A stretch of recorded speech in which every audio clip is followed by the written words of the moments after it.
En la relojería Aeterna Horologium, el templo del lujo en el corazón de Madrid, un anciano fue públicamente despreciado por el gerente de la tienda. Durante unos minutos, todos creyeron que no valía nada, una simple mancha en el impecable mármol del establecimiento, hasta que un detalle ignorado lo cambió todo. Si te gustan este tipo de relatos, que exponen las verdades ocultas tras las apariencias, suscríbete al canal para no perderte cómo termina esta historia. Ricardo, el gerente, un hombre cuyo traje a medida parecía una armadura contra la mediocridad, se acercó al anciano con una expresión de puro desdén. Su voz, aunque controlada, resonó en el silencio reverencial de la tienda, cargada de una humillación calculada. «Señor», dijo, arrastrando la palabra como si le quemara la boca, «este lugar no es para mendigos. Le pido que se retire antes de que tenga que llamar a seguridad». El anciano, llamado Elías, no se inmutó. Su ropa era de trabajo, gastada por los años pero impecablemente limpia. Sus manos, curtidas y deformadas por décadas de una labor que nadie allí podía imaginar, descansaban a sus costados. No respondió con ira, ni con súplica. Simplemente se quedó quieto, absorbiendo el golpe con una dignidad silenciosa que pareció irritar aún más a Ricardo. El aire en la tienda se volvió denso, pesado. Los pocos clientes que deambulaban entre las vitrinas, observando relojes que costaban más que una casa, se detuvieron. Sus miradas no eran de compasión, sino de curiosidad morbosa, como si presenciaran un espectáculo inesperado. Nadie dijo nada, nadie intervino. El silencio colectivo fue un veredicto, una aprobación tácita del abuso de poder. Para Elías, el dolor no venía de las palabras del gerente, venía de los ojos de los demás. Sentía cada mirada como una pequeña piedra, un peso añadido a la carga invisible que ya llevaba. En ese instante no era Elías, el maestro artesano. Era solo un viejo pobre, un estorbo, una figura anónima definida únicamente por su apariencia humilde. Su vida entera, su pasión, su arte se habían vuelto invisibles. Ricardo sonrió con suficiencia, una victoria fácil. Disfrutaba de estos momentos, de reafirmar el orden natural de las cosas, donde la riqueza y la elegancia tenían su lugar, y la pobreza debía permanecer fuera, oculta. Para él, Elías era un error en el sistema, una nota discordante en la sinfonía de la opulencia que él dirigía con mano de hierro. Los dos guardias de seguridad, hombres corpulentos con trajes idénticos, se movieron sutilmente, posicionándose a ambos lados del anciano. No lo tocaron, pero su presencia era una amenaza física inminente. El mensaje era claro. La humillación verbal estaba a punto de convertirse en una expulsión forzosa. El narrador, que todo lo ve, sabía que Ricardo no era un hombre malvado en su esencia, sino un producto de un mundo que le había enseñado a medir el valor de las personas por la marca de su reloj o el corte de su traje. Su arrogancia era una máscara para una profunda inseguridad. El miedo a no pertenecer a ese universo de lujo que tanto se esforzaba por proteger. Y conocía a Elías. Sabía del pequeño taller en la sierra, del olor a aceite y metal, de las horas infinitas pasadas bajo la luz de una lupa, dando vida a mecanismos de una complejidad casi mágica. Sabía que esas manos, que ahora todos miraban con desprecio, eran capaces de crear la belleza que aquella tienda solo se limitaba a vender a un precio desorbitado. Elías levantó la vista y su mirada serena se encontró con la de Ricardo. No había odio en sus ojos, sino una tristeza profunda, casi paternal. Era la tristeza de un creador que ve su obra incomprendida, de un maestro que se encuentra ante un alumno ignorante y soberbio. Esa calma fue la primera fisura en la coraza de Ricardo. Esperaba miedo, sumisión, tal vez incluso una protesta airada que justificara el uso de la fuerza. pero esa dignidad silenciosa lo descolocó. Le hizo sentir, por una fracción de segundo, que quizás era él quien estaba en la posición de debilidad. «Le he pedido que se marche», repitió Ricardo, esta vez con un filo de impaciencia en su voz. Su autoridad, que creía absoluta dentro de esas paredes de cristal y madera noble, había sido sutilmente desafiada por la simple quietud de un anciano. Los clientes empezaban a murmurar entre ellos. La escena se alargaba más de lo esperado. La humillación rápida y eficiente que Ricardo había planeado se estaba convirtiendo en un incómodo punto muerto, atrayendo una atención no deseada. Uno de los guardias dio un paso al frente, su mano preparándose para posarse sobre el hombro de Elías. El contacto físico era inminente, el punto de no retorno de la degradación. Fue entonces cuando Elías, con una voz clara y firme que no correspondía a su frágil apariencia, rompió el silencio. No se dirigió a Ricardo, sino al aire, como si hablara con una autoridad superior que solo él podía ver. «Tenía una cita a las 12», dijo, y cada palabra aterrizó en el silencio de la tienda con un peso inesperado. Una cita con el señor Dubois. El nombre flotó en el ambiente. Dubois. No era un nombre cualquiera. Era el nombre del CEO suizo de la compañía, una figura casi legendaria, el dueño del imperio del que Aeterna Horologium era solo una pequeña joya en su corona. Ricardo parpadeó, confundido. Una risa sarcástica asomó a sus labios. «¿Una cita usted con el señor Dubois? Por favor, no me haga perder el tiempo. Fuera de aquí». Pero algo había cambiado. Una de las empleadas más jóvenes, una chica que normalmente pasaba desapercibida tras un mostrador secundario, se había quedado paralizada. Su rostro, de repente, había perdido todo su color. Elías, ignorando por completo la burla del gerente, continuó con la misma calma imperturbable. «Llámenlo. Díganle que el maestro Elías está aquí». Maestro Elías. Otro nombre que no significaba nada para Ricardo, pero que para la joven empleada pareció ser un golpe aún mayor. Sus manos temblaron mientras buscaba algo en la tableta que llevaba consigo. El narrador sabía que en esa tableta estaba la agenda de citas ultraconfidenciales, aquellas que solo un puñado de personas en toda la organización conocía. Citas que no aparecían en el sistema general. «Y dígale», añadió Elías, como si estuviera dictando un mensaje de vital importancia, «que he venido a entregar el corazón del tiempo». El corazón del tiempo. El nombre en clave de un proyecto mítico, un encargo único y secreto para un sultán, una pieza cuyo valor era incalculable, no solo en dinero, sino en prestigio.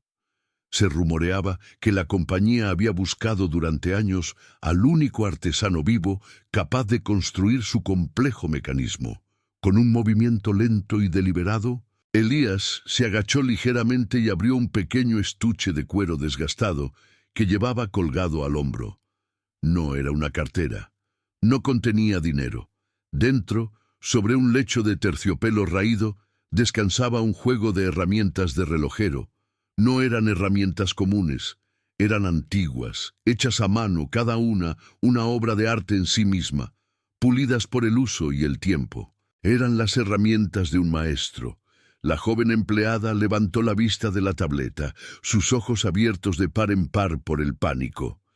Miró a Ricardo, intentando hablar, pero de su boca no salió ningún sonido.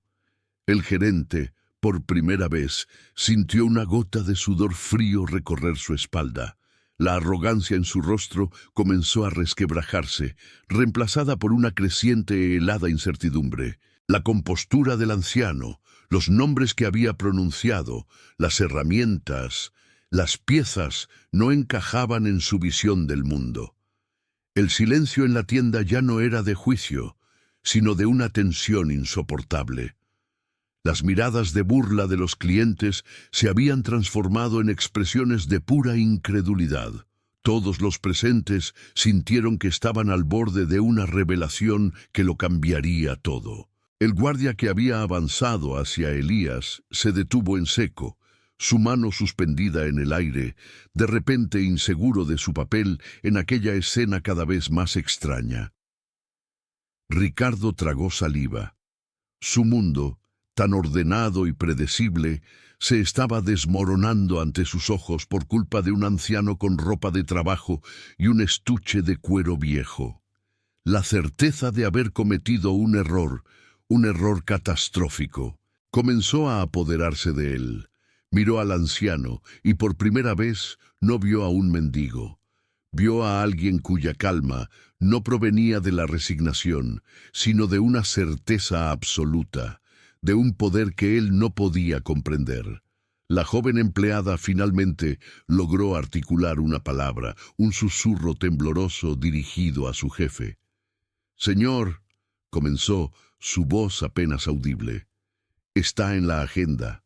La cita es real». La confirmación golpeó a Ricardo como un puñetazo en el estómago. El suelo pareció desaparecer bajo sus pies. El desprecio que había sentido se transformó en un miedo visceral, el miedo del hombre que se da cuenta de que acaba de insultar a un rey. Elías no sonrió. No mostró ningún signo de triunfo. Simplemente esperó, su paciencia tan infinita como el tiempo que medían los relojes a su alrededor. Sabía que la verdad, como el mecanismo de un buen reloj, siempre acaba por imponerse. La puerta principal de la relojería se abrió en ese preciso instante, rompiendo el hechizo. Un hombre de mediana edad, de aspecto imponente y vestido con una elegancia discreta pero inconfundible, entró en la tienda. Su presencia irradiaba una autoridad que hacía que la de Ricardo pareciera una imitación barata. Era el señor Dubois. Ignoró por completo a sus empleados. Su mirada recorrió la tienda hasta posarse en Elías. Una expresión de alivio y profundo respeto iluminó su rostro. Caminó directamente hacia el anciano sin prestar atención a nadie más. Y delante de todos, del gerente petrificado, de los clientes boquiabiertos y de los guardias paralizados, abrazó al humilde artesano. «Maestro Elías», dijo Dubois con una voz cálida que contrastaba con el ambiente gélido. «Perdone la tardanza, es un honor tenerlo finalmente aquí». El mundo de Ricardo se vino abajo. El mendigo, el intruso, el hombre al que había estado a punto de expulsar a la fuerza, era el invitado de honor del mismísimo CEO. La humillación cambió de bando de forma instantánea y brutal. Ahora era Ricardo quien sentía el peso de todas las miradas, quien se sentía pequeño, insignificante y expuesto. Elías simplemente asintió, aceptando el saludo con la misma serenidad con la que había aceptado los insultos. Para él, ambos eran solo ruido de fondo en el tic-tac constante del universo. Dubois se separó del abrazo y su mirada se endureció al volverse hacia Ricardo. Su voz, antes cálida, se convirtió en hielo. «¿Puedo saber qué estaba ocurriendo aquí? ¿Cómo pudo alguien cometer un error tan grave juzgando solo por las apariencias? Comparte esta historia si crees que la dignidad de una persona nunca debería ser juzgada por su ropa, sino por el valor que lleva dentro». Ricardo no pudo responder. Las palabras se habían convertido en ceniza en su boca, y el aire, antes tan ligero y exclusivo, ahora era denso e irrespirable. Cada segundo de silencio era un martillazo sobre el yunque de su orgullo, forjando una humillación que sentía en lo más profundo de sus huesos. Su traje, que minutos antes era su armadura, ahora se sentía como una jaula que lo exponía, ridículo y frágil. El señor Dubois no necesitaba una respuesta verbal. Lo leyó todo en el rostro pálido del gerente, en el temblor de sus manos y en la forma en que sus ojos huían, incapaces de sostener la mirada. La investigación de Dubois no sería con papeles y testimonios. Sería un frío y metódico desmontaje del hombre que tenía delante. Su autoridad no se basaba en gritos, sino en una calma glacial que era mucho más aterradora. Se volvió hacia Elías, colocando una mano protectora en su hombro. un gesto que lo separaba del resto de la sala, elevándolo a un estatus intocable. Luego, su mirada barrió la tienda, deteniéndose en cada empleado, en cada cliente. Nadie se movió, nadie respiró. Todos eran ahora parte de una escena de la que no podían escapar, cómplices silenciosos de un juicio que se desarrollaba sin jurado ni abogado. La injusticia del momento no era solo el insulto a Elías, sino la revelación de un mal mucho más profundo.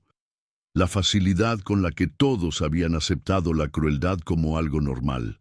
La agonía de la incertidumbre se apoderó de cada empleado. ¿Habían sido vistos? Serían castigados por su pasividad.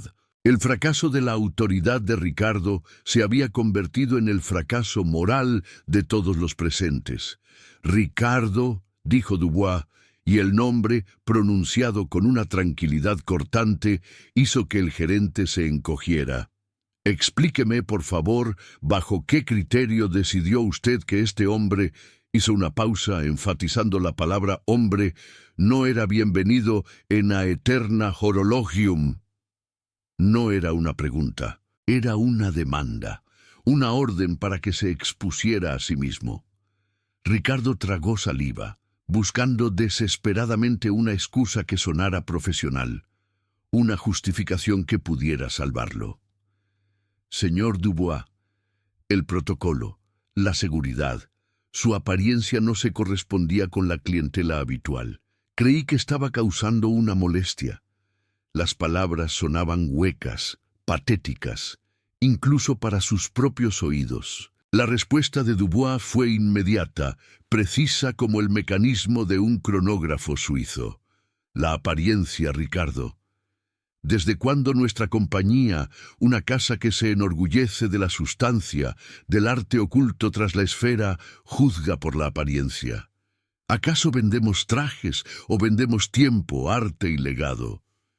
Cada pregunta era un golpe, despojando a Ricardo de sus pobres defensas. El gerente sintió que el calor subía por su cuello hasta sus orejas. Podía sentir las miradas de sus subordinados, de los clientes que antes lo admiraban. La pirámide social de la tienda se había invertido en un instante. Él, el depredador, era ahora la presa, y el anciano al que había intentado devorar era el protegido del rey de la selva. El sufrimiento de Ricardo era palpable. No era un dolor físico, sino algo mucho peor, la muerte pública de su identidad. Toda su carrera, toda su vida, se había construido sobre la base de proyectar una imagen de éxito, control y superioridad. Y ahora esa imagen se hacía añicos delante de la misma audiencia para la que la había creado. Elías, mientras tanto, permanecía en silencio. No había en él ni una pizca de rencor o de triunfo. Su expresión era de una calma melancólica. Observaba a Ricardo no como a un enemigo, sino como a un niño perdido que había cometido un grave error por ignorancia. Esa ausencia de ira era para Ricardo el castigo más severo de todos. Esta calma fue una mini virada emocional en la sala. La tensión no disminuyó, sino que cambió de naturaleza. Ya no se trataba de un enfrentamiento, sino de una lección dolorosa. Los presentes empezaron a sentir no solo miedo por las consecuencias, sino una genuina punzada de vergüenza por su propio comportamiento. Dubois entonces dirigió su atención a la joven empleada que se había quedado pálida al oír el nombre de Elías. ¿Usted?, preguntó con suavidad. ¿Sabía quién era nuestro invitado? La chica, temblando, solo pudo asentir con la cabeza. Está en la agenda privada, señor, la cita del maestro Elías para la entrega del corazón del tiempo. La confirmación final selló el destino de Ricardo. No solo había sido cruel, sino también incompetente. Había fallado en su deber más básico: conocer y honrar a las figuras clave para la compañía que representaba. Su arrogancia lo había cegado hasta el punto de la negligencia profesional. El CEO asintió lentamente, procesando la información, aunque el narrador sabía que ya había tomado una decisión desde el momento en que entró. Ahora solo estaba representando el acto final para que la lección fuera inolvidable para todos. «El corazón del tiempo», repitió Dubois en voz alta, casi con reverencia. «Una pieza que definirá el legado de esta marca para el próximo siglo. Una obra de arte que solo un hombre en el mundo podía crear». Su mirada volvió a clavarse en Ricardo. «Y usted estaba a punto de echar a ese hombre a la calle». La humillación de Ricardo era ahora completa. No había escapatoria. Quería que la tierra se lo tragara, desaparecer, rebobinar el tiempo unos minutos y actuar de forma diferente. Pero el tiempo, como bien sabían en esa tienda, solo avanza en una dirección. El silencio que siguió fue largo y pesado. Era el silencio de un final, el preludio de una ejecución.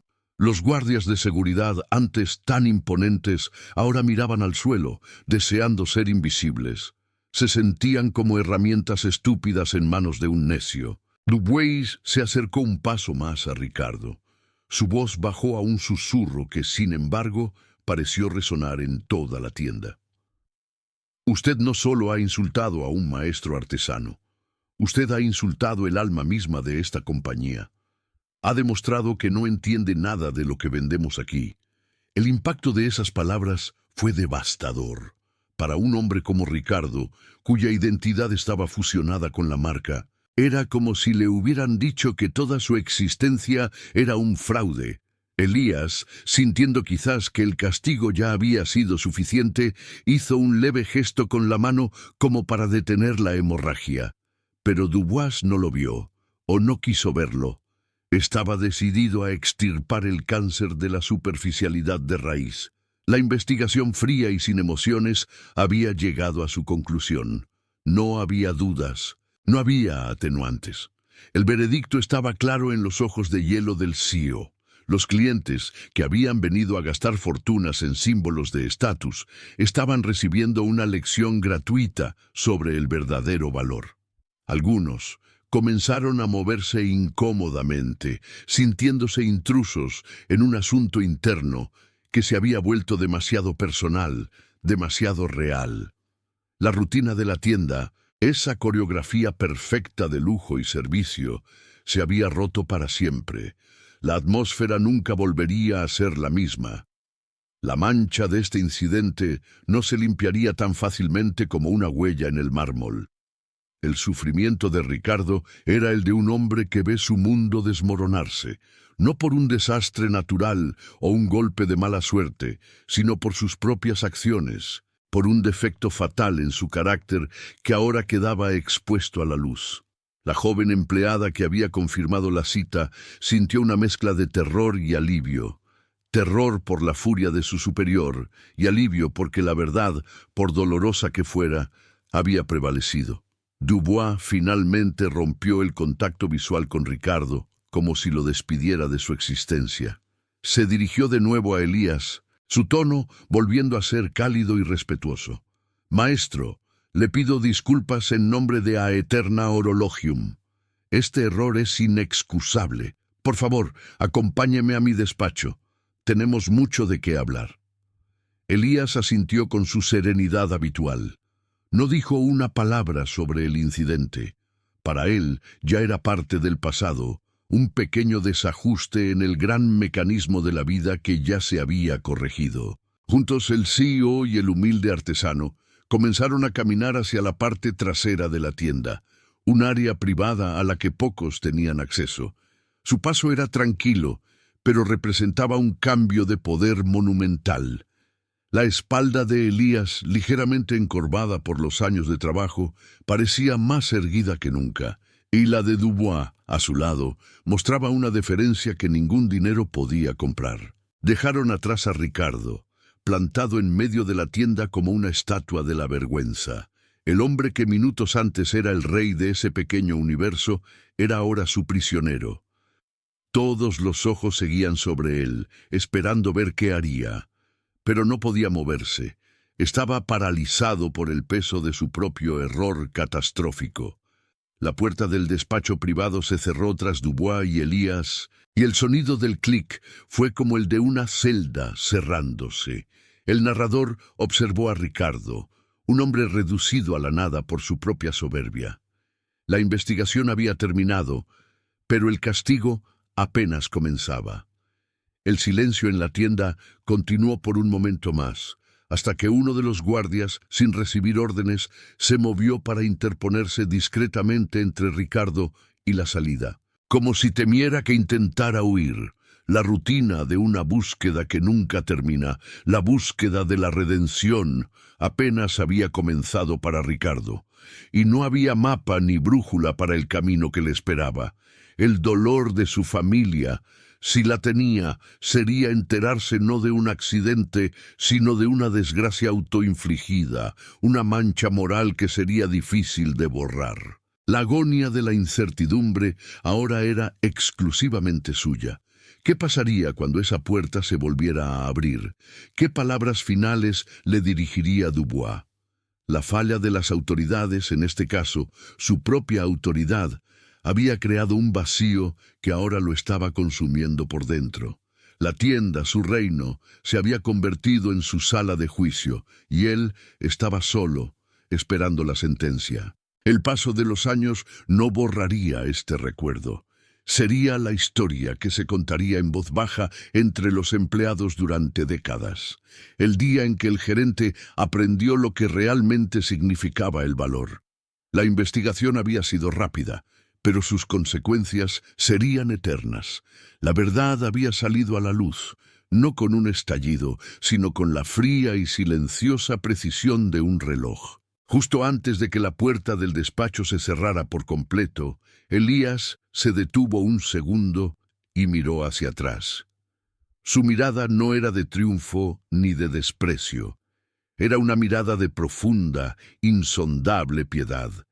Esa mirada fue el golpe final, la constatación de que no había sido derrotado por un poder superior, sino por una bondad que ni siquiera podía empezar a comprender. Ricardo bajó la cabeza, incapaz de soportar el peso de esa compasión. El ambiente se mantuvo cargado, expectante. La historia no había terminado. Dubois, desde el umbral de la puerta, miró a Ricardo por última vez y dijo, con una voz que no dejaba lugar a dudas: «Espere aquí. Usted y yo todavía no hemos terminado».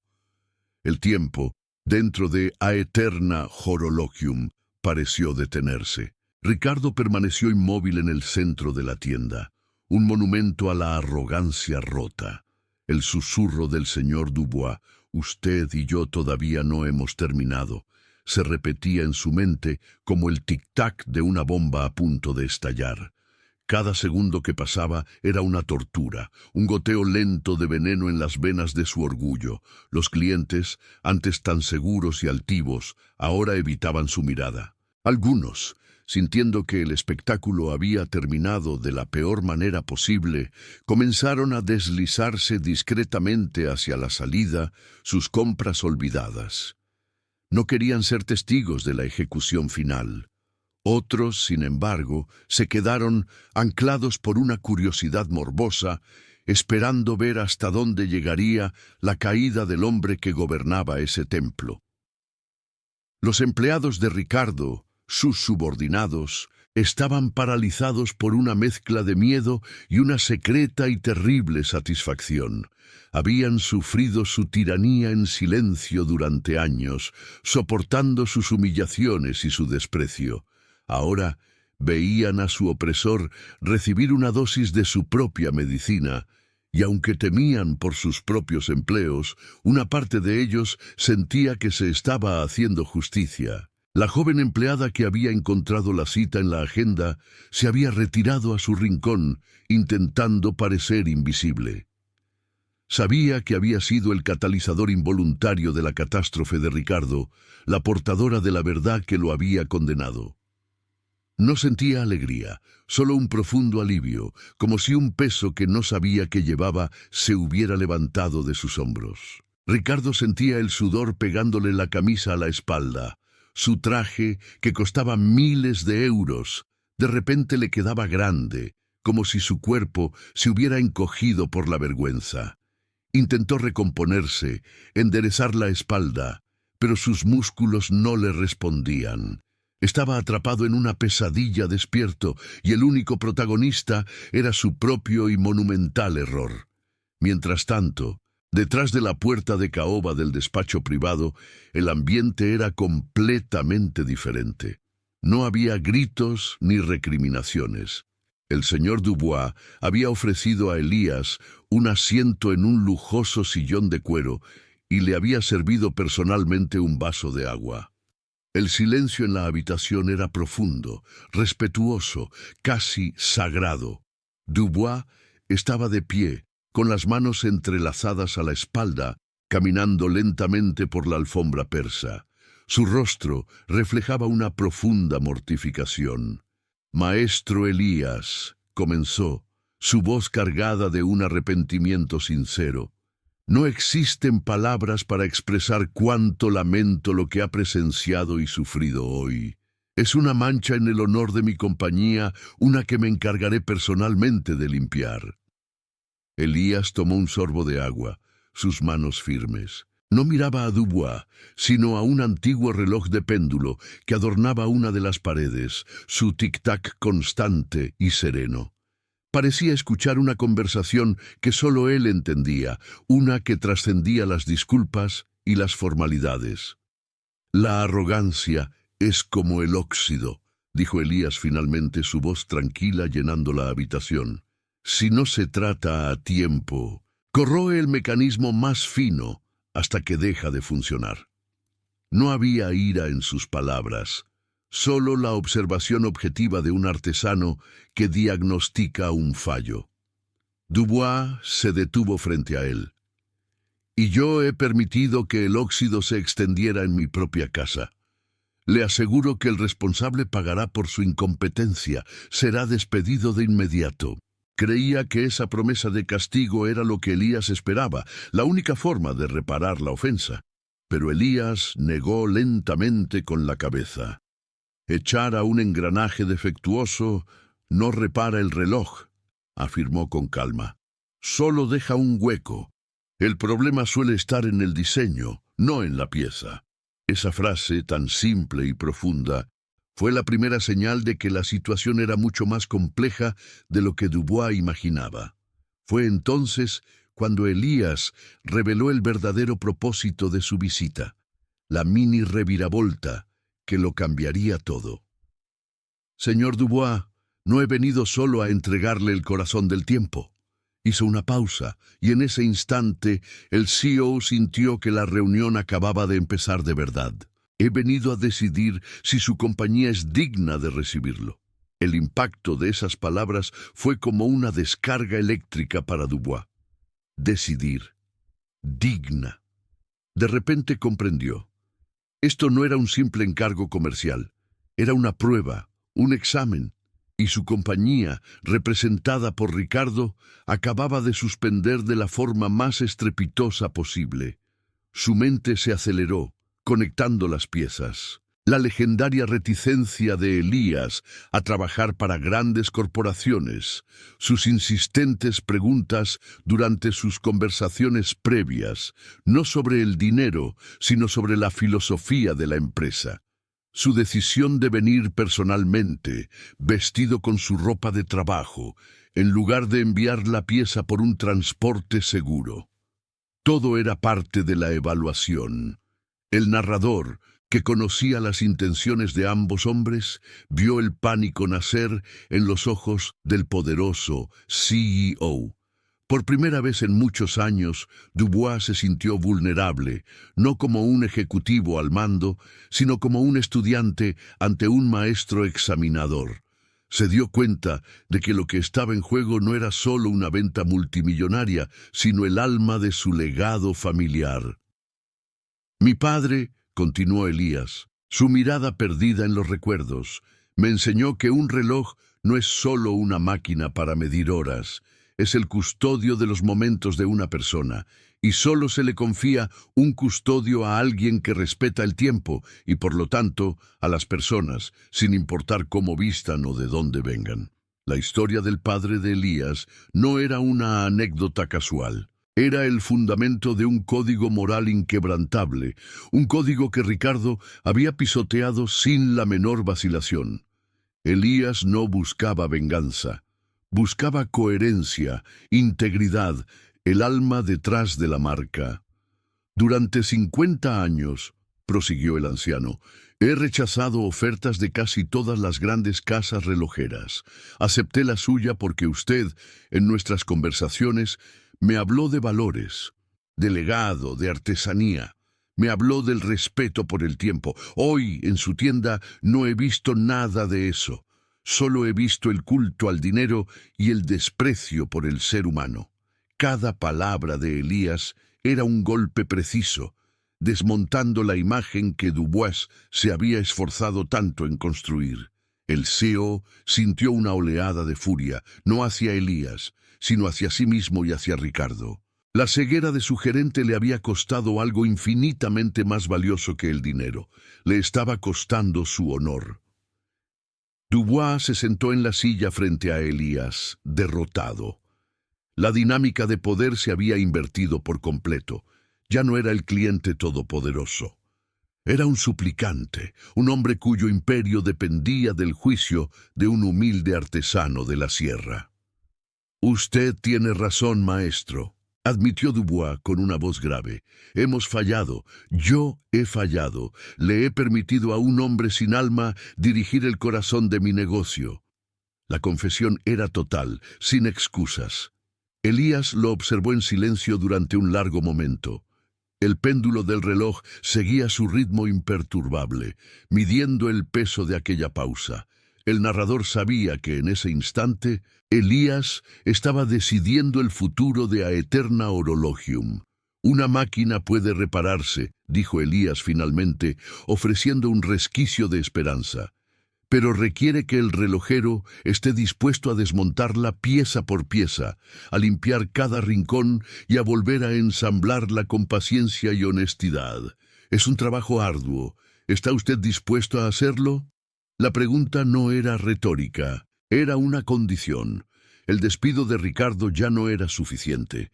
Elías estaba exigiendo una reforma profunda, una purga de la cultura tóxica que había permitido que aquel incidente ocurriera.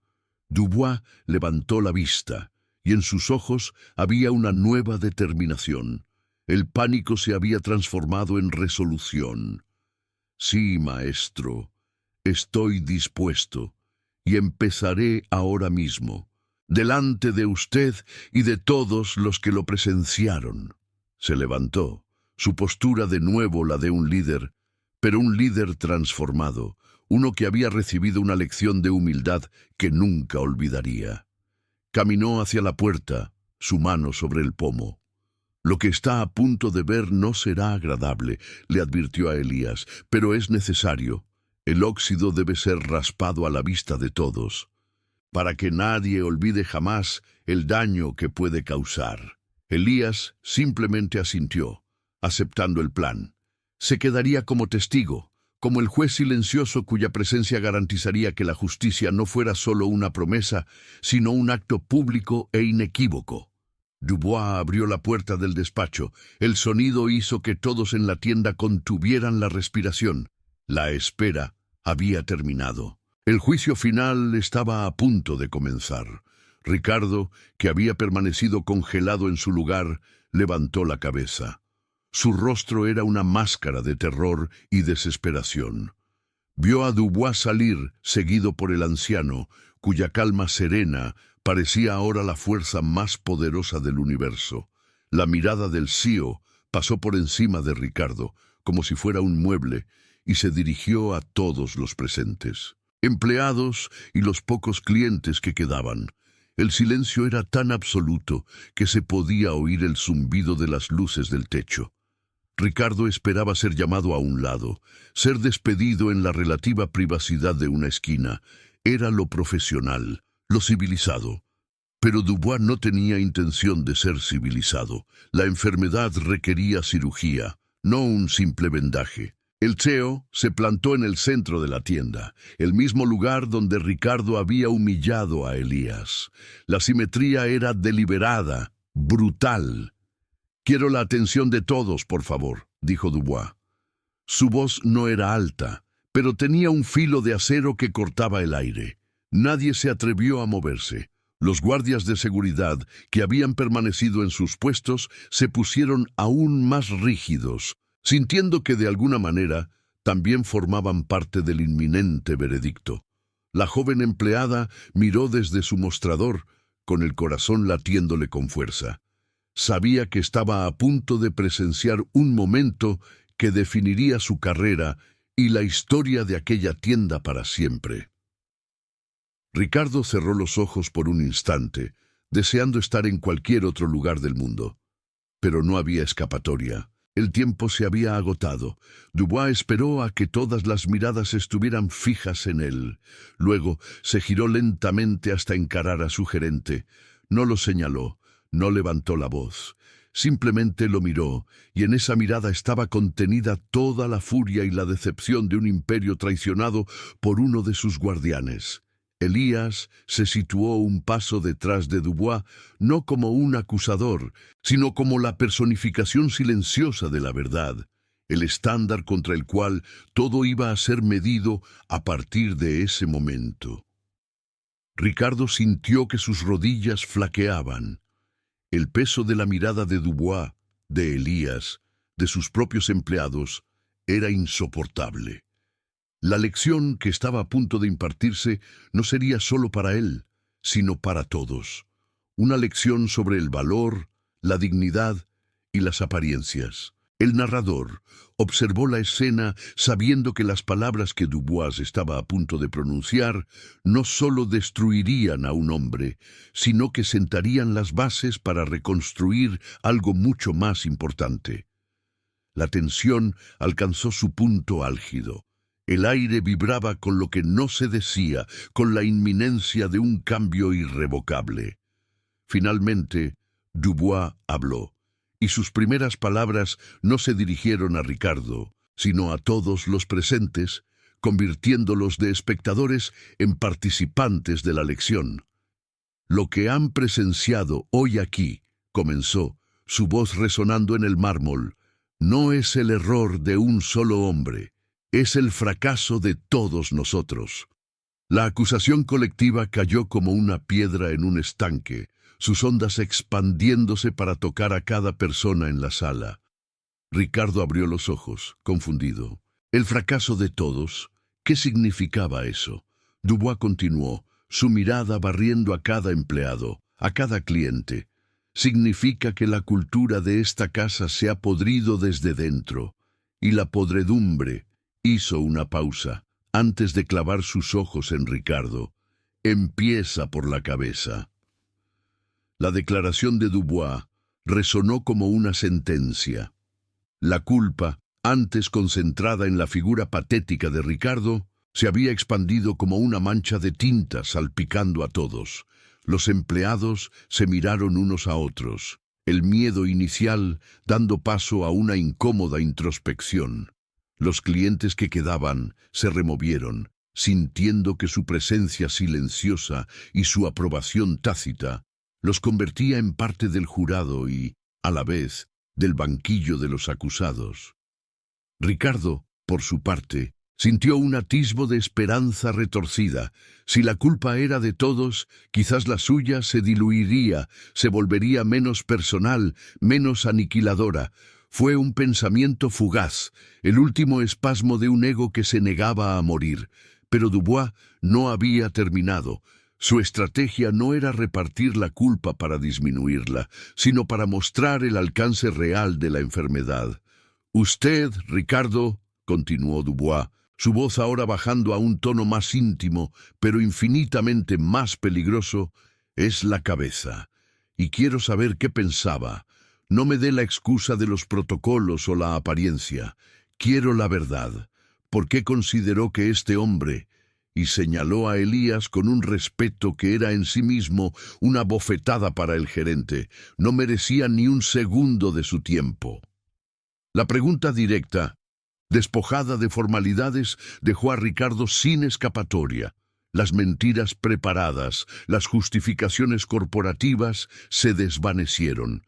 Estaba desnudo, expuesto. Balbuceó algo sobre la imagen de la marca, sobre proteger la exclusividad. Pero las palabras sonaban vacías, aprendidas de un manual que ya no tenía validez. Dubois lo escuchó con una paciencia gélida. Luego, se giró hacia la joven empleada, la que había encontrado la cita en la agenda. Su nombre era Sofía.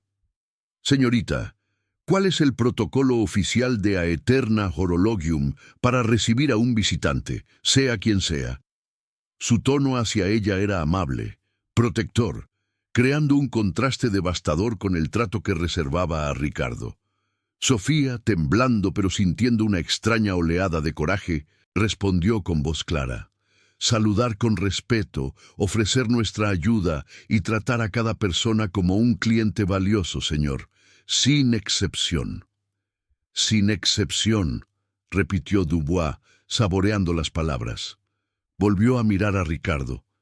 «Parece que usted escribió su propio manual. Un manual basado en el precio del traje de un hombre o en la suciedad de sus manos.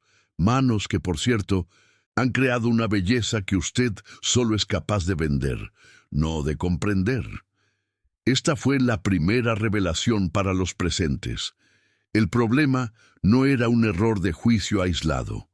Era una política deliberada, no escrita, impuesta por Ricardo. Una cultura de desprecio que había envenenado el ambiente de trabajo. Los otros empleados bajaron la cabeza, confirmando con su silencio la veracidad de la acusación. Pero el narrador sabía que Dubois no se detendría ahí. La arrogancia era solo la punta del iceberg.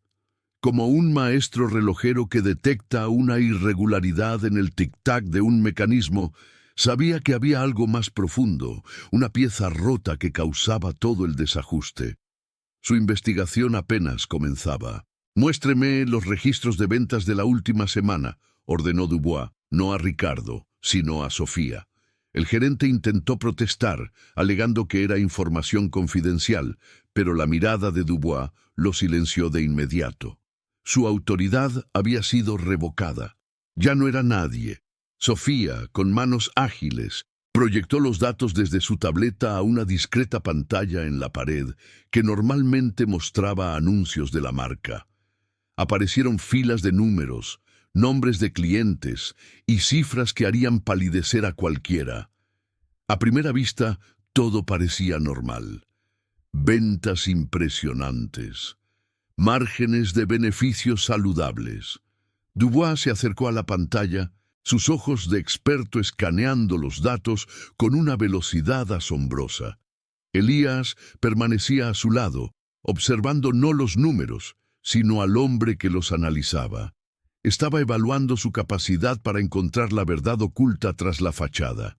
«Extraño», murmuró Dubois para sí mismo. Luego señaló una serie de ventas recurrentes a un mismo cliente, un conocido magnate de las finanzas. «Este hombre, el señor Balbuena, parece tener mucha suerte. Siempre consigue las ediciones limitadas antes que nadie, incluso antes de que se anuncien oficialmente en nuestra lista de espera prioritaria». Ricardo se puso rígido. Una gota de sudor resbaló por su sien. Este era el terreno que más temía. El castillo de naipes que había construido con tanto esmero comenzaba a tambalearse. «Sofía», continuó Dubois, sin apartar la vista de la pantalla, «podría cruzar estos registros de venta con el inventario de entrada de esas piezas específicas. Quiero ver la fecha de recepción en nuestro almacén y la fecha de venta». La orden era técnica, precisa. Ricardo comprendió de inmediato la trampa. Sabía lo que Dubois iba a encontrar. La segunda revelación estaba a punto de estallar, y esta sería mucho más devastadora que la primera. Los datos aparecieron en la pantalla, y la verdad quedó expuesta con la brutal claridad de los números. Varias de las piezas más codiciadas habían sido vendidas al señor Balbuena el mismo día que llegaban a la tienda, a veces incluso antes de ser registradas oficialmente en el sistema de inventario, saltándose una lista de espera de cientos de clientes leales de todo el mundo. El silencio en la tienda se hizo aún más profundo. Los empleados más veteranos, que sospechaban de estas prácticas, pero nunca se habían atrevido a hablar, intercambiaron miradas de confirmación. El favoritismo era real. «Explíqueme esto, Ricardo», dijo Dubois, su voz peligrosamente tranquila. «¿Cómo es posible que un cliente adivine con tanta precisión cuándo va a llegar un reloj único? ¿Acaso tiene usted una línea directa con nuestros talleres en Suiza? O quizás el señor Balbuena tiene poderes psíquicos». El sarcasmo era afilado como un bisturí. Ricardo tartamudeó, hablando de una relación especial con un cliente valioso, de estrategias de fidelización personalizadas. Pero las excusas se desmoronaban ante la evidencia. Dubois no había terminado. «Y las comisiones de estas ventas», añadió, señalando otra columna, «son inusualmente altas, aprobadas por usted, por supuesto, un 5% por encima de la política de la empresa. Un incentivo para usted mismo por su excelente servicio al cliente». Esta era la tercera revelación, la que convertía la mala praxis en un posible delito. No se trataba solo de ego y prejuicios. Se trataba de dinero, de corrupción. Ricardo no solo era un gerente arrogante, era un estafador que utilizaba su posición para enriquecerse a costa de la integridad de la marca. La fachada de Ricardo se rompió por completo. El miedo dio paso a la desesperación. «No es lo que parece», suplicó, su voz perdiendo toda su compostura. «El señor Balbuena es un inversor importante. Sus compras ayudan a alcanzar los objetivos. ¿O sus compras le ayudan a usted a alcanzar sus objetivos personales?», interrumpió Dubois, implacable. Se giró hacia los dos guardias de seguridad que observaban la escena con los ojos muy abiertos. «Ustedes dos, acompañen al señor Ricardo a su despacho. Asegúrense de que no toca nada, ni el ordenador, ni el teléfono, ni un solo papel. Esperen allí con él hasta que yo llegue. ¿Entendido?». La orden fue ejecutada con una eficiencia automática. Los mismos hombres que minutos antes estaban a punto de expulsar a Elías, ahora flanqueaban a su jefe, sus rostros impasibles. Lo escoltaron hacia la parte trasera de la tienda, y el paseo de la vergüenza de Ricardo fue presenciado por todos. Su carrera había terminado. Su vida, tal como la conocía, también. Con Ricardo fuera de escena, Dubois se enfrentó al resto de su equipo. Su rostro ya no era de furia, sino de una profunda decepción. «Lo que ha pasado aquí es el síntoma de una enfermedad grave, una enfermedad que yo, como director, he permitido que creciera por no prestar suficiente atención». Asumió su parte de la responsabilidad, un acto de liderazgo que contrastaba brutalmente con la cobardía de Ricardo. «Esto no termina con el despido de un hombre. A partir de hoy, se iniciará una auditoría completa de esta sucursal. Hablaré con cada uno de ustedes, uno por uno. Quiero saber todo lo que han visto, todo lo que han callado por miedo. Les prometió protección, un nuevo comienzo, pero también les exigió honestidad. La cultura del miedo había terminado, pero sería reemplazada por una cultura de transparencia radical, y eso, a su manera, también era aterrador. La cascada de revelaciones había sido completa. Se había pasado de un acto de humillación pública a desvelar una cultura tóxica de elitismo, y de ahí a una trama de favoritismo y corrupción con fines de lucro personal. El motivo oculto de Ricardo no era solo la soberbia, era la codicia, disfrazada de exclusividad. Tenía que mantener fuera a gente como Elías no solo para proteger la imagen, sino para proteger su pequeño y sucio secreto. El narrador observó cómo la atmósfera de la tienda se transformaba. El aire, antes enrarecido por el lujo artificial, ahora parecía más limpio, más respirable, como después de una tormenta que, aunque destructiva, se ha llevado la podredumbre. Los pocos clientes que quedaban comprendieron que habían sido testigos de algo más que un despido. Habían visto el desmantelamiento de un sistema. Uno de ellos, un hombre mayor que había observado todo en silencio, se acercó a Dubois. «Señor Dubois», dijo con una voz respetuosa, «llevo 20 años siendo cliente de esta casa. Hoy, por primera vez, he sentido vergüenza de entrar aquí. Pero después de ver lo que ha hecho, también por primera vez en mucho tiempo, siento orgullo. Ha salvado algo más que una venta». Dubois asintió, aceptando el comentario con una humildad recién encontrada. «Gracias, pero la verdadera prueba aún está por llegar». Y con esas palabras, todos los ojos se volvieron hacia la única persona que no había dicho una palabra durante toda la debacle. Elías. El anciano maestro relojero había permanecido como una estatua de dignidad silenciosa, el epicentro moral de todo el terremoto. Había visto la arrogancia, la investigación, la caída y la confesión. Ahora que la podredumbre había sido expuesta y la cabeza cortada, la pregunta fundamental seguía flotando en el aire, más pesada que cualquier reloj de oro macizo. Dubois se acercó a Elías. La tienda entera contuvo la respiración. El futuro de Aeterna Horologium no dependía de la auditoría ni de los nuevos protocolos. Dependía de la decisión de un solo hombre. «Maestro», dijo Dubois, su voz despojada de toda arrogancia ejecutiva, ahora solo la de un hombre pidiendo una segunda oportunidad. «He empezado a limpiar mi casa, como le prometí. La he desmontado delante de usted». Hizo una pausa, y la vulnerabilidad en su rostro era genuina. «Ahora le pregunto, ¿somos todavía dignos de custodiar su obra? Es el corazón del tiempo para nosotros». Elías no respondió de inmediato. Levantó su mano curtida, no para estrechar la de Dubois, sino para señalar el antiguo reloj de péndulo en la pared del despacho, cuyo tic-tac constante había sido la banda sonora de toda la escena. «El tiempo», dijo Elías con una calma profunda, «no solo revela la verdad, también ofrece la oportunidad de reparar».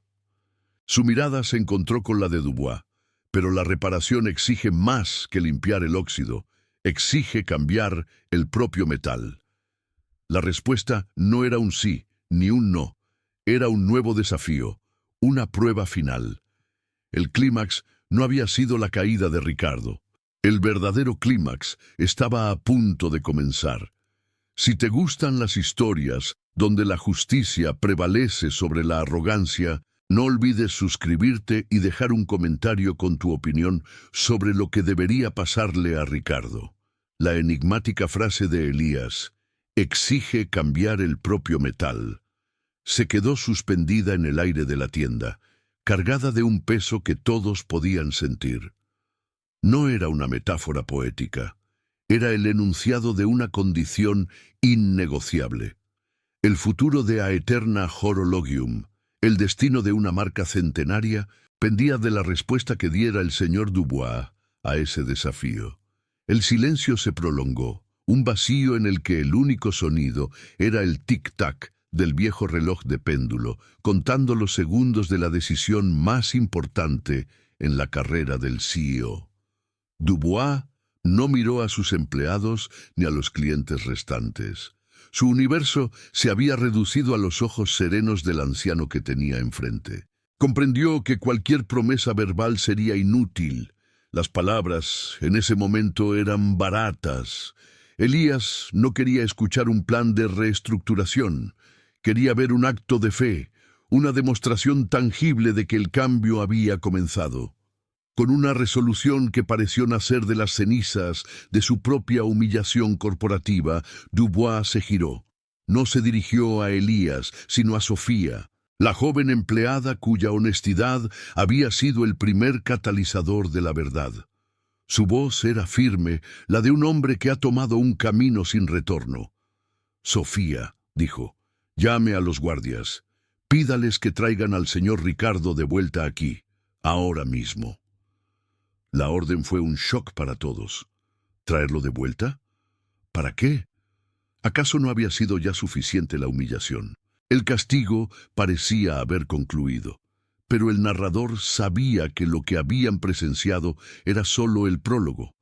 La verdadera ejecución, la que cambiaría el metal de la compañía, estaba a punto de comenzar. Unos instantes después, Ricardo fue escoltado de nuevo al centro de la tienda. Si antes su rostro era una máscara de terror, ahora era el de un hombre completamente roto. Sus ojos estaban vacíos, su cuerpo se movía con la inercia de un autómata.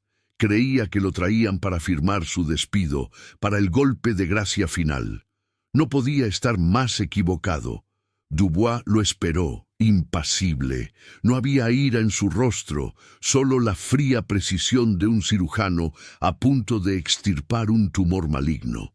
Cuando Ricardo estuvo frente a él, Dubois habló, su voz tan baja que todos tuvieron que esforzarse para oír, lo que la hizo aún más intimidante. Ricardo, antes le pregunté por qué, me dio excusas, ahora quiero la verdad completa y la encontraremos juntos. Se giró de nuevo hacia Sofía. Acceda a los archivos de recursos humanos, busque los informes de gastos del señor Ricardo de los últimos 2 años, proyéctelos en la pantalla. El pánico regresó a los ojos de Ricardo, esta vez con una intensidad visceral. No puede hacer eso. Es información personal, confidencial. Su protesta fue un chillido agudo de desesperación. Cuando esa información personal se financia con el dinero de mi compañía, o como sospecho, con el dinero de sobornos que deberían haber pertenecido a mi compañía, se convierte en asunto mío, replicó Dubois, su lógica implacable. Proyéctelos, Sofía.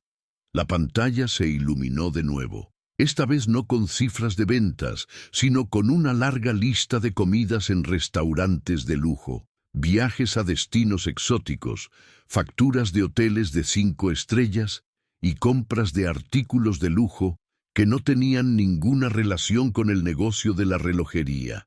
Eran los documentos de una vida de opulencia desmedida, financiada por medios ilícitos. Viajes a Mónaco, fines de semana en Dubái.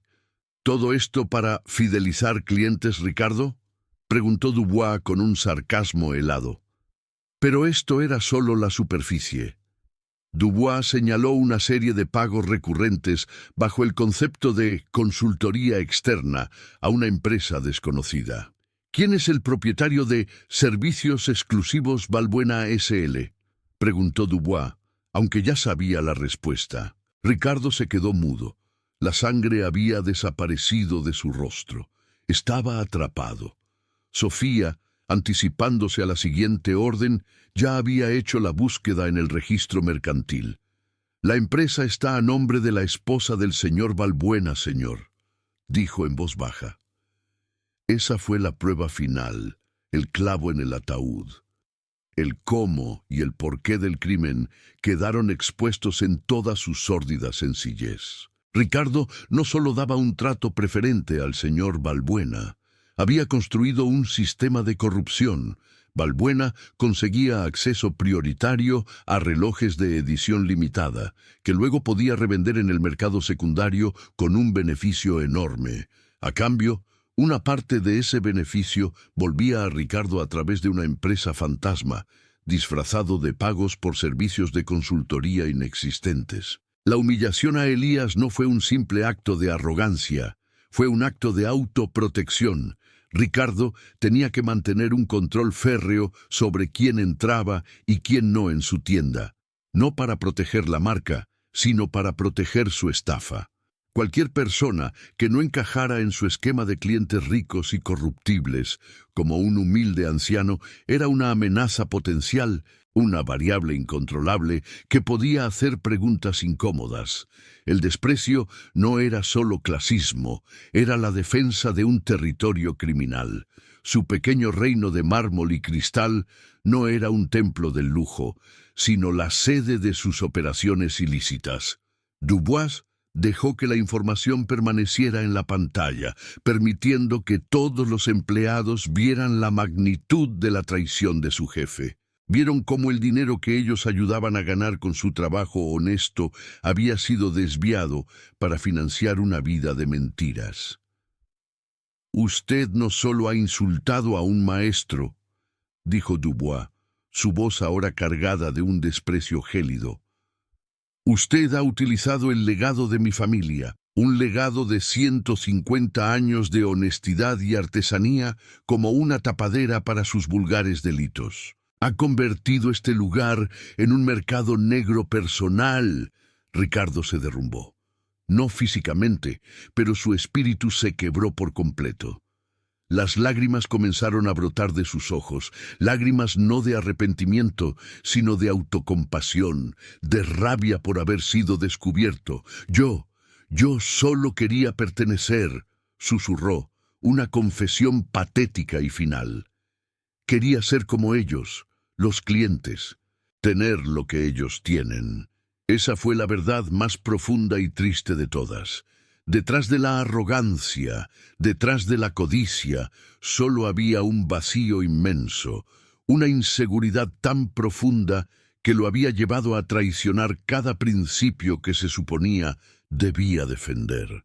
Dubois lo miró por última vez, no con ira, sino con una lástima distante, como se mira a un espécimen fallido. «La seguridad se encargará de usted hasta que llegue la policía. Presentaremos cargos por fraude, malversación y estafa. Se asegurará de que devuelva hasta el último céntimo que ha robado». Los guardias, esta vez con una comprensión total de la situación, tomaron a Ricardo por los brazos y se lo llevaron definitivamente. Su salida no fue un paseo de la vergüenza, fue la marcha de un criminal convicto.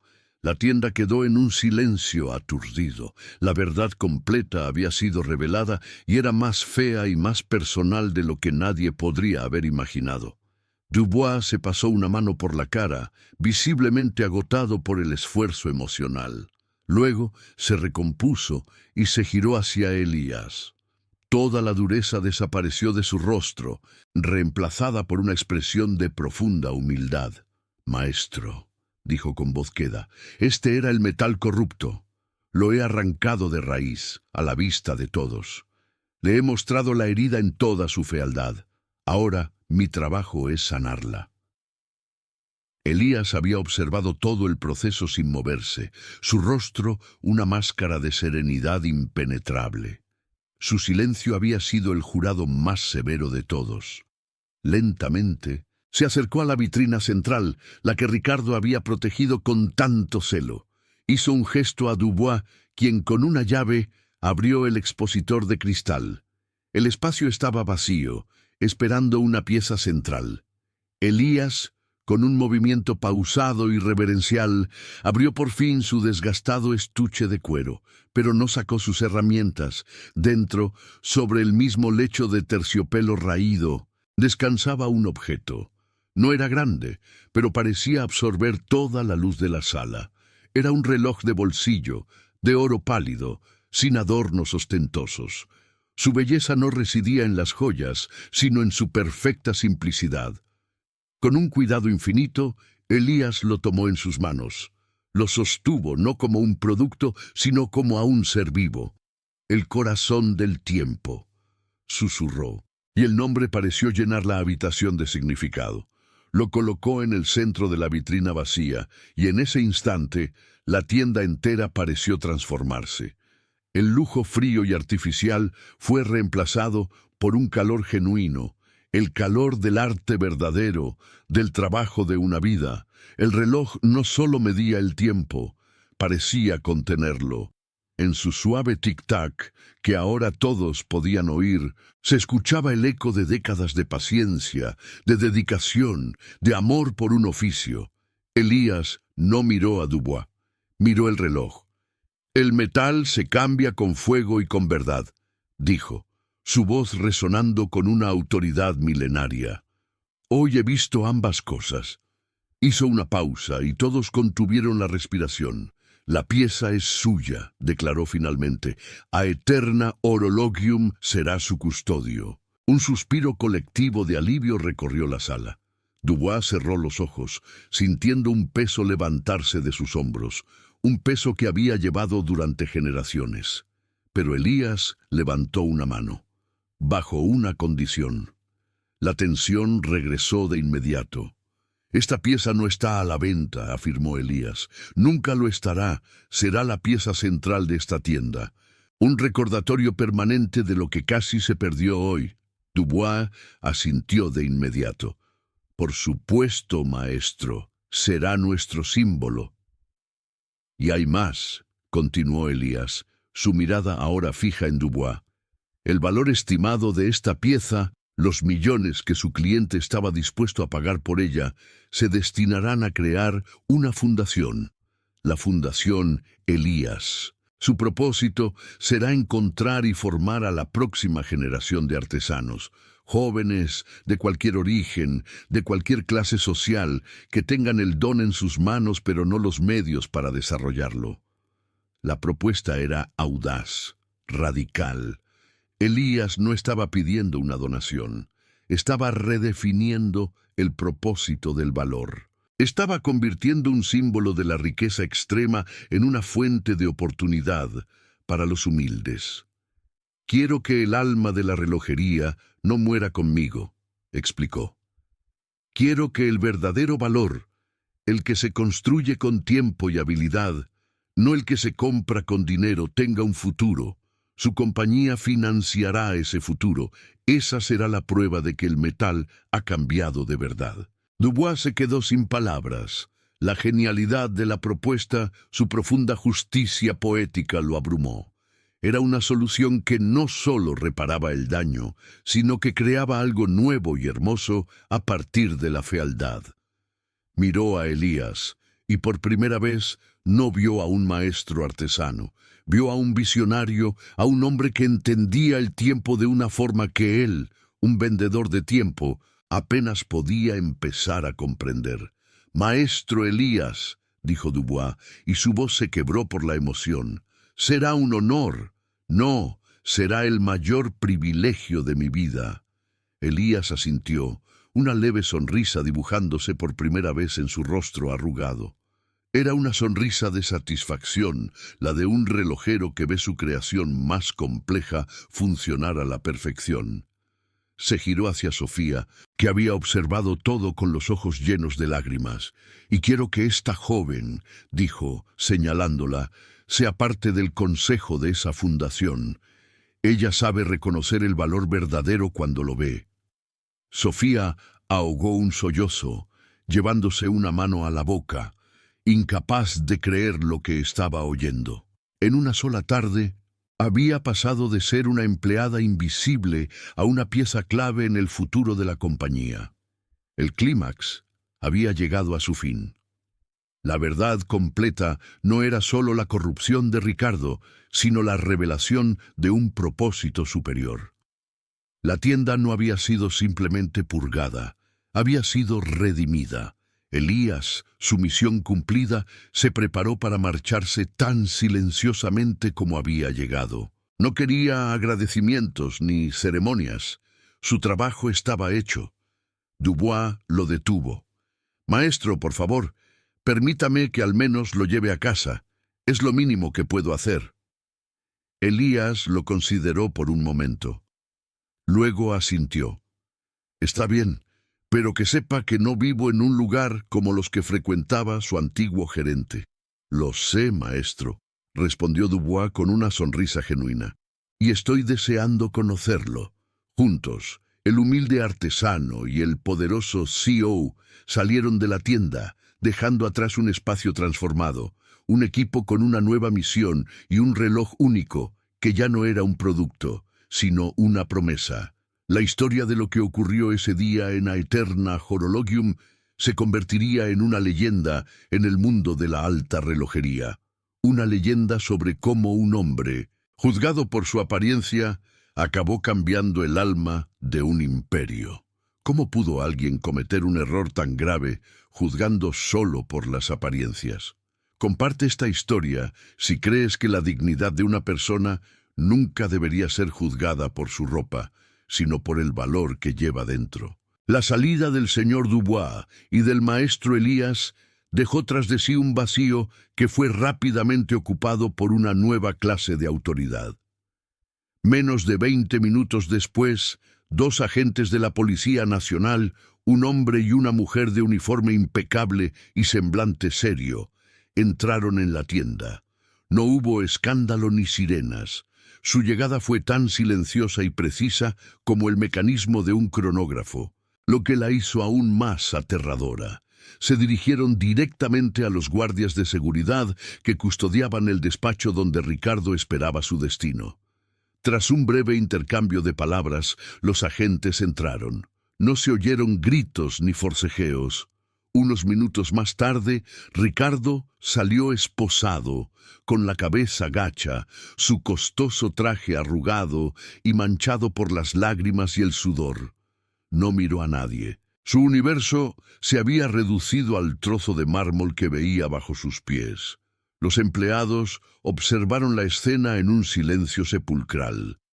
Vieron cómo el hombre que los había tiranizado durante años era conducido fuera de su reino, no como un ejecutivo despedido, sino como un delincuente común. La imagen fue tan potente, tan definitiva, que nadie sintió la necesidad de decir una palabra. La justicia, en su forma más cruda y burocrática, había cerrado el primer capítulo. La noticia del arresto del gerente de Aeterna Horologium se extendió como la pólvora en los círculos del lujo. Al principio fueron susurros, luego artículos discretos en blogs especializados y, finalmente, una noticia en la sección de economía de los principales periódicos. La historia oficial hablaba de irregularidades financieras, pero la versión extraoficial, la que se contaba en cenas y clubes privados, incluía la increíble anécdota del humilde anciano que había derribado a un imperio de arrogancia. La reputación de la tienda sufrió un golpe, pero fue un golpe extraño. Algunos clientes elitistas, aquellos que compartían la filosofía de Ricardo, dejaron de frecuentarla. Pero muchos otros, atraídos por la historia de redención y por la integridad demostrada por Dubois, comenzaron a ver la marca con nuevos ojos. Aeterna Horologium había dejado de ser solo un símbolo de riqueza para convertirse en un símbolo de valor. Para la familia de Ricardo, el desastre fue total. Su esposa, Isabel, recibió la llamada de un abogado mientras estaba en una gala benéfica. Tuvo que abandonar el evento con una excusa, sintiendo las miradas de los demás clavadas en su espalda. La humillación que su marido había infligido a un extraño durante unos minutos, ella la sentiría durante el resto de su vida. La vuelta a casa fue un viaje a través de las ruinas de su existencia. La mansión en las afueras, los coches de lujo en el garaje, las obras de arte en las paredes, todo parecía ahora el decorado de una farsa. Cada objeto era un recordatorio de que su vida estaba construida sobre el robo y la mentira. La vergüenza era un veneno que se filtraba en cada rincón de su hogar. Lo más difícil fue contárselo a sus dos hijos adolescentes, explicarles que su padre, el hombre al que admiraban, el que les había enseñado a valorar el éxito por encima de todo, estaba en la cárcel, que sus colegios privados, sus vacaciones de ensueño y su futuro acomodado estaban en peligro porque su padre había sido un ladrón. Fue una conversación que rompió la inocencia de los jóvenes y destrozó el núcleo de la familia para siempre. Isabel tuvo que vender la casa, los coches, las joyas. Tuvo que enfrentarse a las miradas de lástima y desprecio de las que antes eran sus amigas. Descubrió, de la manera más dolorosa, que el mundo al que Ricardo anhelaba pertenecer no tenía lealtad. Cuando el dinero y el estatus desaparecían, no quedaba nada. El cierre para ella fue doloroso, pero necesario. Fue la amputación de una vida gangrenada por la falsedad. Mientras tanto, fiel a su palabra, Louvois inició una limpieza a fondo en la compañía. La auditoría reveló que la corrupción de Ricardo, aunque sofisticada, había sido posible gracias a la pasividad y el miedo de muchos. Despidió a los 2 guardias de seguridad no por cumplir órdenes, sino por su evidente falta de juicio y humanidad. Otros 2 empleados veteranos, que habían sido cómplices silenciosos de las prácticas de Ricardo, fueron reubicados en puestos sin contacto con el cliente. Las entrevistas personales que Dubois mantuvo con cada empleado fueron reveladoras. Escuchó historias de humillaciones diarias, de un ambiente de trabajo tóxico basado en el miedo y el elitismo. Entendió que el problema no era solo Ricardo, sino una cultura que él mismo, desde la distancia, había permitido que floreciera. Su culpa era la de un rey que no había vigilado a sus virreyes. Sofía fue ascendida a subgerente de la tienda. Al principio, la responsabilidad la abrumó. Se sentía una impostora. Pero Dubois la guió personalmente y Elías, en sus esporádicas visitas, le ofrecía consejos que valían más que cualquier máster en administración de empresas. Le enseñó a mirar a los ojos de las personas, no a sus muñecas, y a escuchar el corazón de sus historias, no el sonido de sus tarjetas de crédito. La Fundación Elías se estableció en un tiempo récord.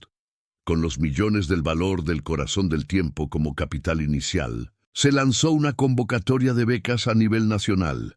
No buscaban expedientes académicos brillantes, sino manos talentosas y corazones apasionados, jóvenes de barrios obreros, de zonas rurales, de familias sin recursos, que tenían el don de la artesanía pero nunca habían tenido una oportunidad. El propio Elías, junto a Sofía y un pequeño comité, revisaba las solicitudes. No leía los currículums, pedía ver fotos de sus manos y de sus pequeños trabajos. Buscaba la misma verdad que Ricardo había sido incapaz de ver, que el genio no entiende de clases sociales. La fundación se convirtió en la encarnación del cambio de metal que él había exigido. El juicio de Ricardo fue breve y sin sorpresas. Las pruebas eran abrumadoras. Registros bancarios, testimonios de sus compañeros, las cuentas de la empresa fantasma. Su abogado intentó argumentar que había sido presionado por un ambiente corporativo exigente, pero el fiscal lo desmanteló fácilmente, mostrando la escala de su enriquecimiento personal. Fue condenado a 8 años de prisión por fraude continuado, apropiación indebida y falsedad documental. Además, se le impuso una multa millonaria que garantizaba que nunca más podría disfrutar del dinero que había robado. En la sala del tribunal, al escuchar la sentencia, no lloró. Solo miró a su esposa e hijos, sentados en la primera fila, y por primera vez pareció comprender la magnitud real del daño que había causado. No era la pérdida de la libertad lo que lo destrozó, sino la visión del amor y el respeto de su familia convertidos en cenizas. Un año después, la relojería Aeterna Horologium era un lugar diferente. El ambiente ya no era gélido y exclusivo, sino cálido y acogedor. Sofía, ahora gerente, había instaurado una nueva política. Cualquier persona que entrara por la puerta era tratada con la misma dignidad y respeto, ya fuera un magnate del petróleo o un estudiante con curiosidad.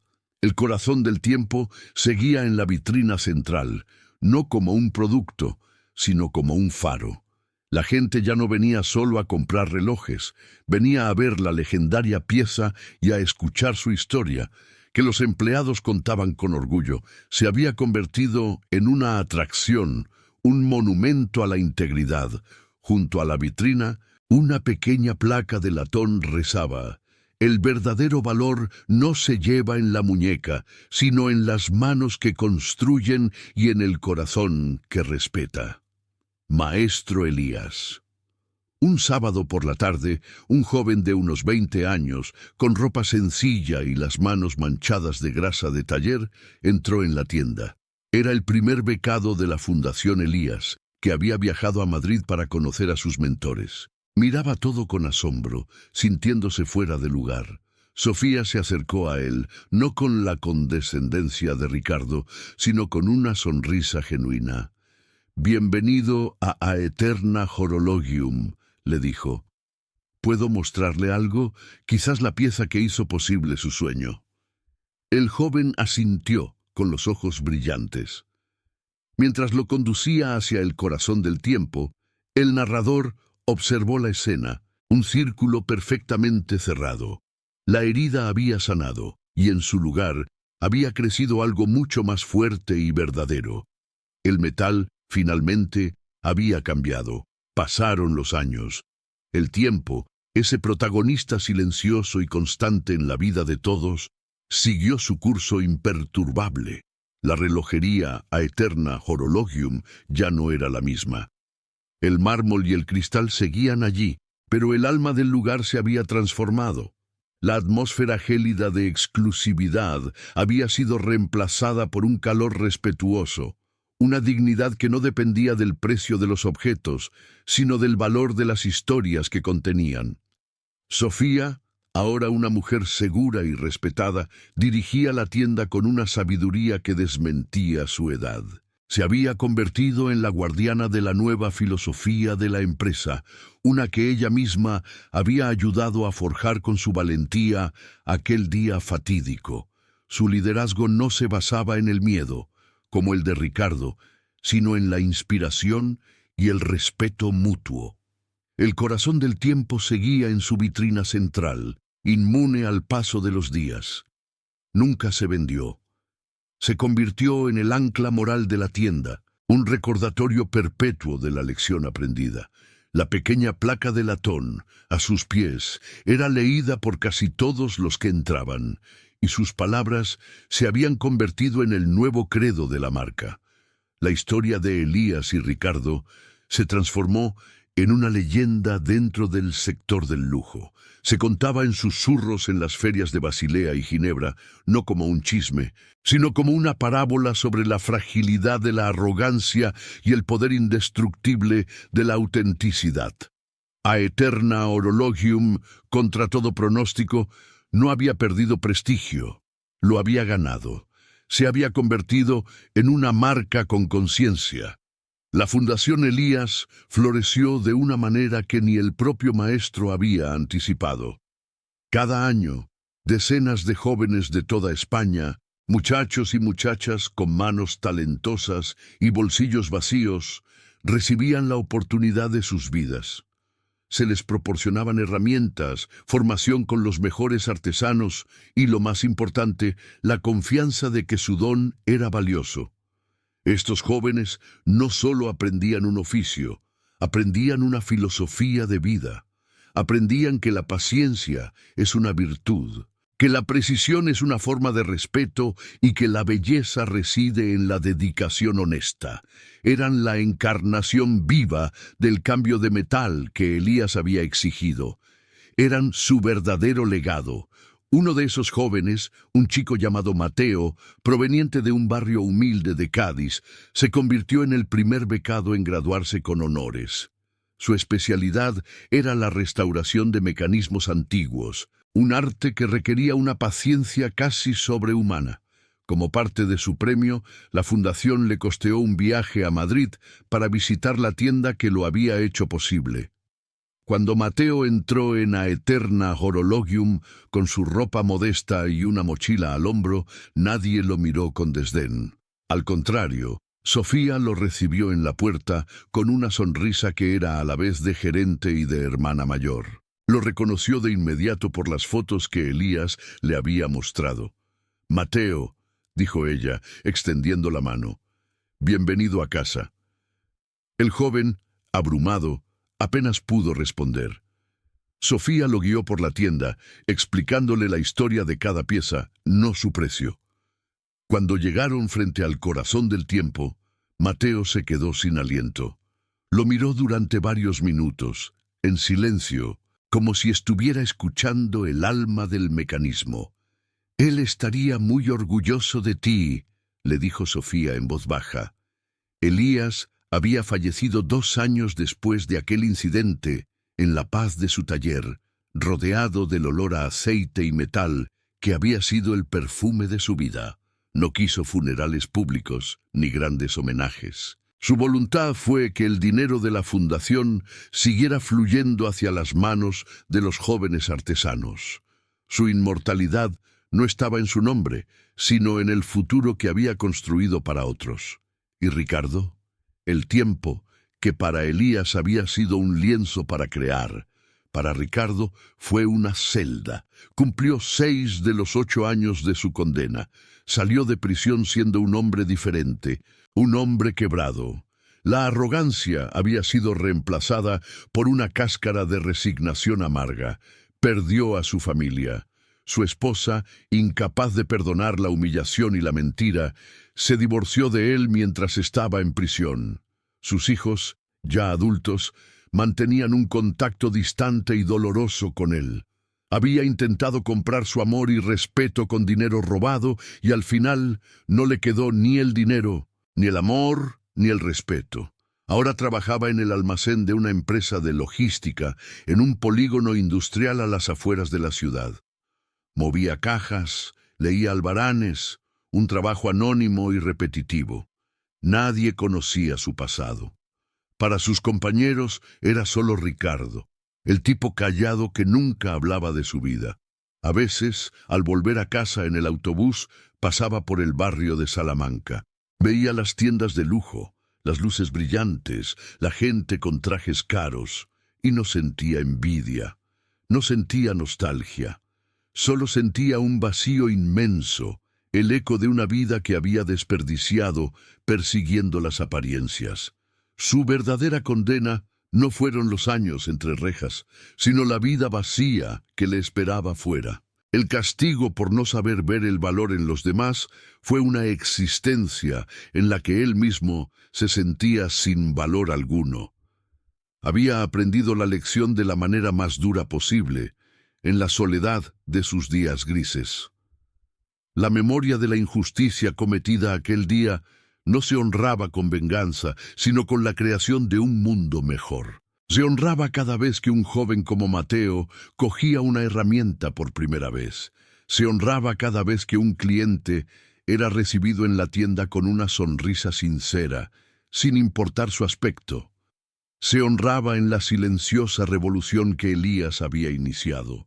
La idea de que la dignidad no es un privilegio de los ricos, sino un derecho inherente a todo ser humano. La comunidad del lujo, tan a menudo criticada por su superficialidad, había recibido una lección que resonaría durante generaciones.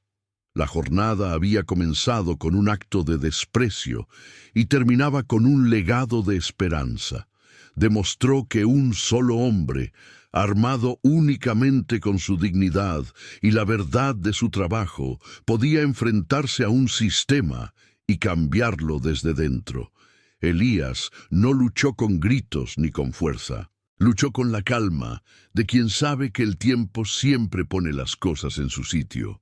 Su victoria no fue la caída de Ricardo, sino el ascenso de Sofía y de todos los Mateos que vendrían después. La historia de Aeterna Horologium se convirtió así en una parábola moderna.